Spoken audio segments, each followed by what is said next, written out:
selamat datang kembali dalam pertemuan ini.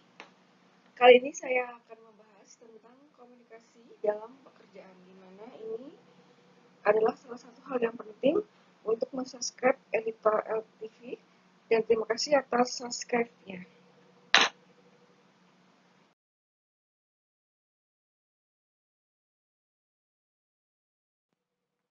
Ada beberapa hal yang harus saya sampaikan dalam komunikasi pada pekerjaan, di mana komunikasi dalam pekerjaan adalah harus kita perhatikan hal-hal yang akan saya bahas dalam pertemuan ini.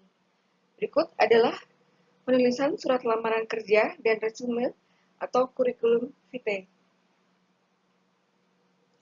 Surat lamaran kerja adalah surat yang digunakan untuk melamar kerja dan biasanya dilengkapi dengan resume atau kurikulum vitae. Pendekatan AIDA untuk menggugah atau menarik perhatian pembaca. Kita bisa menggunakan pendekatan AIDA ini, dan pendekatan AIDA lebih menekankan pada sisi sikap dan apa manfaat yang akan didapat oleh pembaca.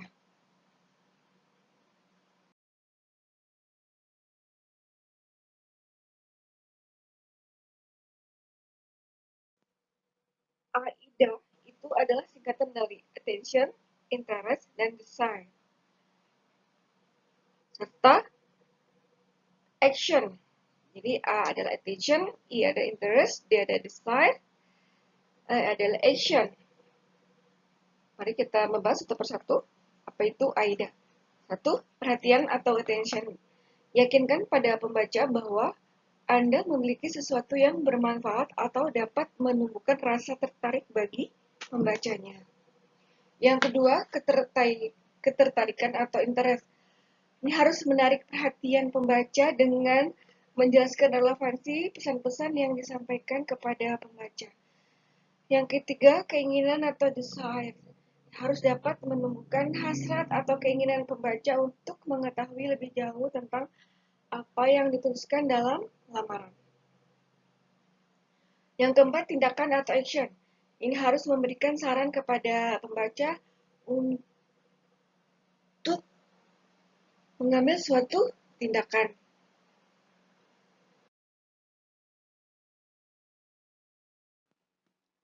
Kita lihat di sini adalah pengorganisasian surat lamaran kerja. Pengorganisasiannya adalah satu paragraf pembuka, di mana paragraf pembuka ini ada A. Rangkuman, B. Nama, C. Sumber publikasi, D. Pertanyaan, E. Cuplikan berita.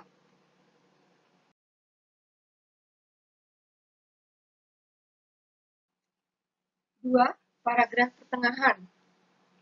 Dalam paragraf pertengahan ini perlu didiskusikan diri kualifikasi Anda dari sudut pandang pembaca. Dalam hal ini adalah employer, yang mencakup pendidikan, pengalaman kerja, sikap minat, dan kualitas. 3. Paragraf penutup. Umumnya berisi suatu harapan tindakan atau action dari pelamar.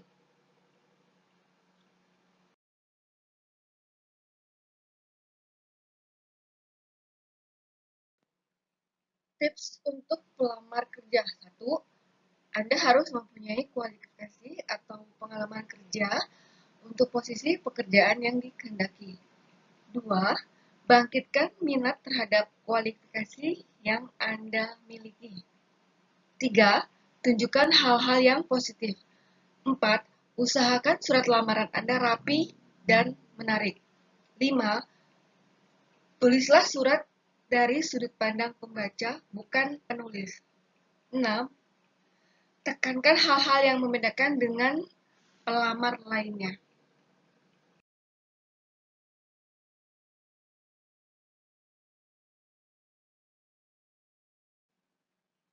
Yang harus dihindari pelamar. Berikut ini adalah hal-halnya untuk dihindari pelamar. 1. Jangan melamar pekerjaan di luar kemampuan. 2. Jangan mengirimkan surat lamaran kerja hasil fotokopi. 3. Jangan mengatakan bahwa Anda menerima jenis pekerjaan apa saja. 4. Hindari kata-kata yang bombastis. 5. Jangan meminta belas kasihan kepada perusahaan yang Anda lamar. 6. Jangan memberikan komentar langsung tentang karakter Anda.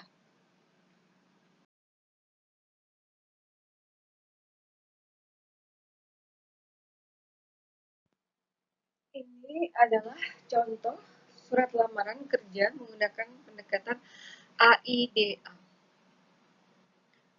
Berikut contohnya. Jakarta, 2 Januari 2025. Yang terhormat HRD Manajer PT Berkah Jakarta. Dengan hormat. Iklan lowongan pekerjaan PT Berkah tanggal 1 Januari 2025 menarik perhatian saya karena saya memiliki kualifikasi yang diisyaratkan untuk menduduki posisi sekretaris.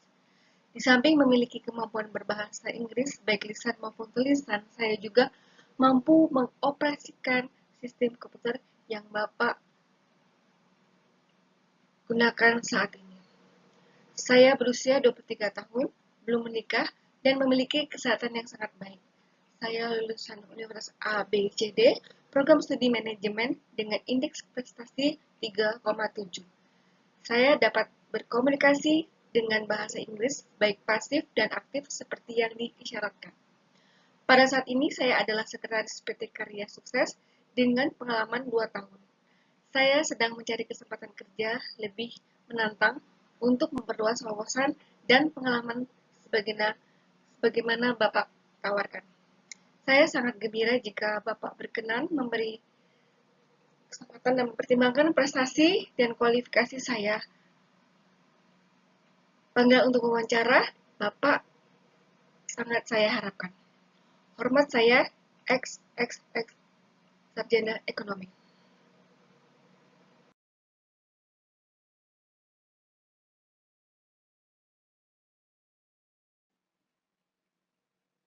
Mari kita membahas bagaimana penulisan dari CV atau kurikulum vitae. Istilah kurikulum vitae itu sama dengan resume.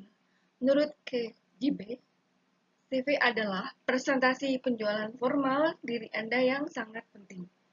CV adalah suatu daftar dokumen yang berisi kualifikasi dan jalur karir Anda yang disusun teratur, rapi, dan menarik perhatian pembaca. 3 hal yang perlu dilakukan yaitu 1. Mencari informasi penting, 2. Merencanakan CV, 3. Membuat CV.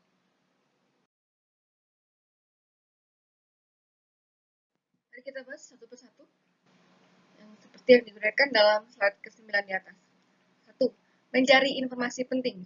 Untuk mencari informasi penting, kita harus analisis diri, analisis karir, dan analisis pekerjaan. Berikut yang kedua, perencanaan resume atau CV.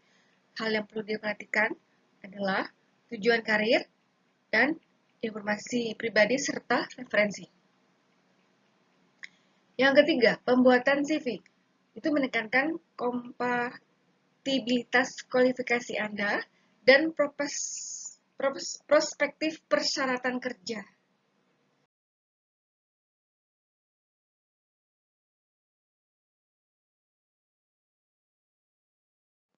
Kita lihat pengorganisasian CV dalam hal ini adalah kurikulum vitae. Pengorganisasiannya terdiri dari CV kronologis, CV fungsional, dan CV kombinasi.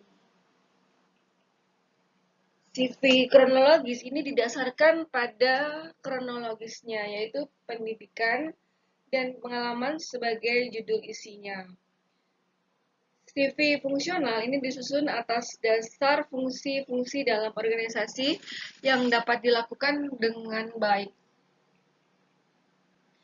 CV kombinasi adalah kombinasi dari 1 dan 2, yaitu CV kronologis dan CV fungsional.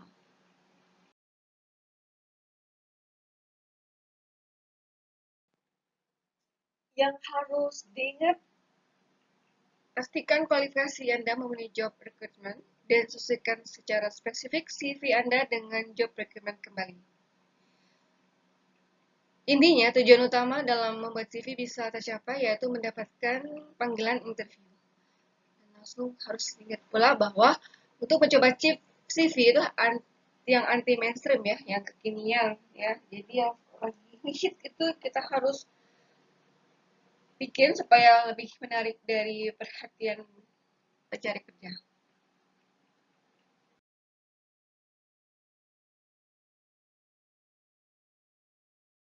Ini adalah contoh dari CV yang kekinian ya, di mana di sini Pak John Smith ini adalah seorang yang hendak melamar pekerjaan dengan kualifikasi seperti menceritakan diri dia, about me, kemudian pengalaman kerja dia, seperti work experience dia, dan pastinya adalah pendidikan yang pernah Pak John Smith ini tempuh.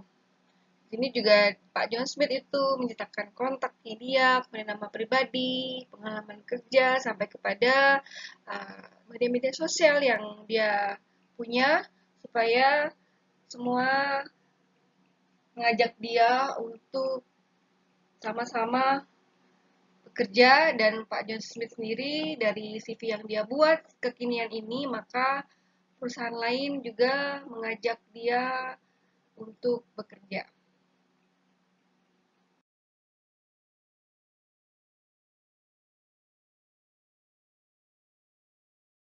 Setelah kita menulis CV yang baik, pastinya kalau CV itu menarik, maka kita akan menghadapi pada wawancara kerja.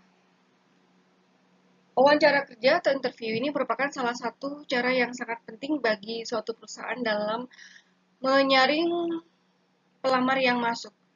Wawancara ini bisa digunakan sebagai media oleh perusahaan dalam memilih calon yang paling sesuai dengan kebutuhan dan kualifikasi yang diharapkan.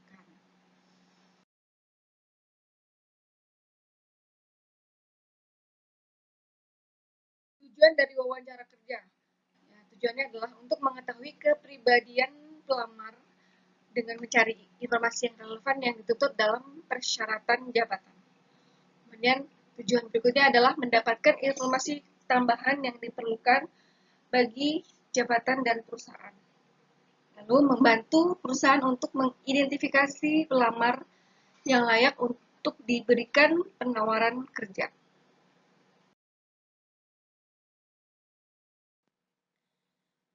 Berikut ini ada beberapa jenis wawancara kerja.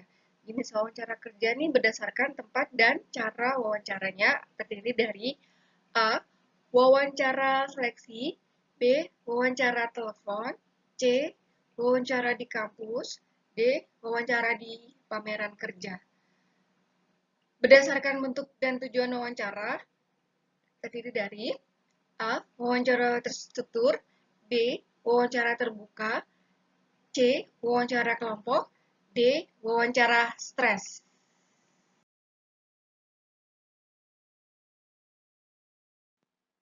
Ada aspek kepribadian ya yang dinilai dalam wawancara kerja, karena pastinya pewawancara itu menilai pribadi masing-masing dari si pelamar. Nah, aspeknya yang dinilai dalam wawancara adalah sebagai berikut. 1. Penampilan fisik. 2. Gerak-gerik dan sopan santun. 3. Nada suara. 4. Rasa percaya diri. 5. Inisiatif. 6. Kebijaksanaan. 7. Tanggap dan kerjasama. 8. Ekspresi wajah. 9. Kemampuan berkomunikasi. 10. Sikap terhadap pekerjaan. 11. Selera humor.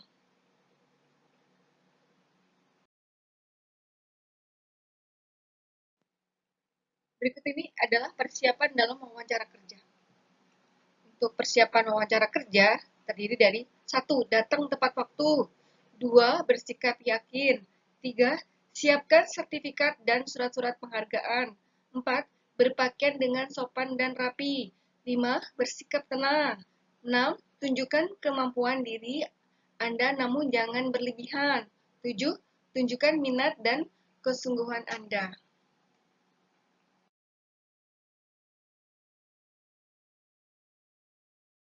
Hal-hal yang harus dihindari dalam wawancara kerja. 1. Jangan datang terlambat. 2. Jangan datang ke wawancara tanpa persiapan. 3. Jangan memotong kalimat pewawancara. 4. Jangan mengkritik atau menjelek-jelekan atasan Anda sekarang atau yang lama.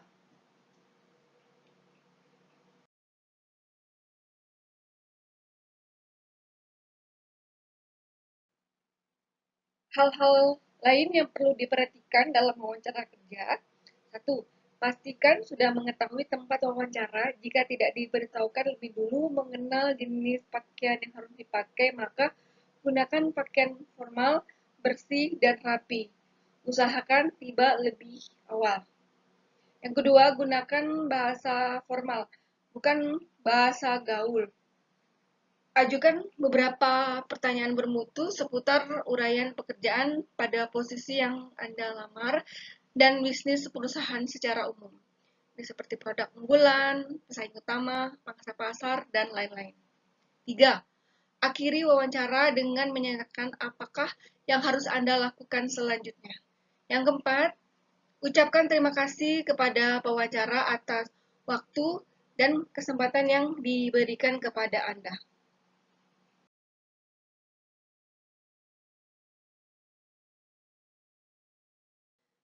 Berikut ini adalah pertanyaan-pertanyaan dalam wawancara kerja. Pertanyaannya di antara lain adalah sebagai berikut tentang pekerjaan yang dilamar ya. Seperti A. Mengapa Anda ingin bekerja di perusahaan tersebut? B. Jelaskan mengapa pengalaman kerja Anda relevan dengan posisi yang Anda lamar. C. Mengapa Anda tertarik dengan jabatan atau posisi pekerjaan tersebut? D. Jika Anda masih bekerja, mengapa Anda ingin beralih ke pekerjaan? E. Apa yang Anda ketahui tentang perusahaan tersebut?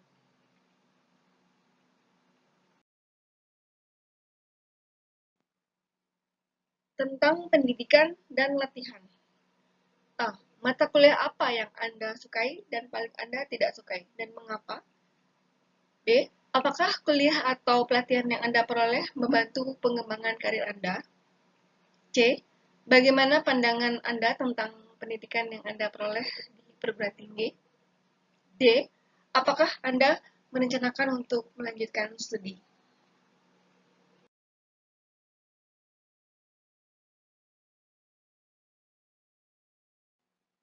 Tentang latar belakang keluarga.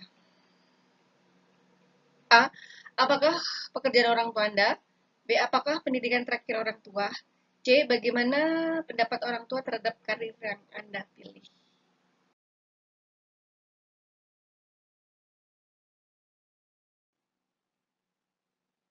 Tentang kepribadian. A. Bagaimana Anda menjelaskan diri Anda sendiri? B. Apa yang menjadi kekuatan dan kelemahan diri Anda? C. Bagaimana Anda menilai orang lain?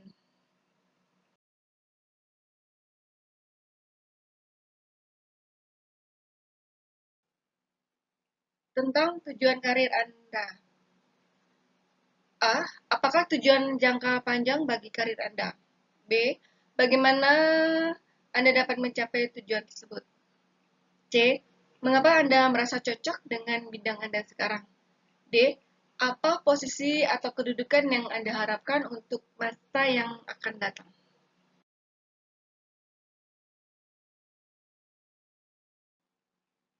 Tentang pekerjaan sebelumnya. A. Mengapa Anda ingin meninggalkan pekerjaan lama? B. Coba Anda ceritakan tugas dan tanggung jawab Anda di perusahaan atau lembaga terdahulu. C. Apa pekerjaan yang paling menarik yang pernah Anda lakukan?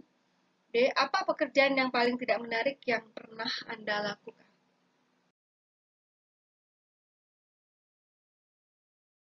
Ayo bersama-sama subscribe ya. Terima kasih yang sudah subscribe dan terima kasih yang sudah menyimak sampai video ini berakhir ya. Sampai jumpa lagi di lain kesempatan dengan video-video pembelajaran saya dan video-video saya di Erita TV yang lebih menarik berikutnya. Terima kasih.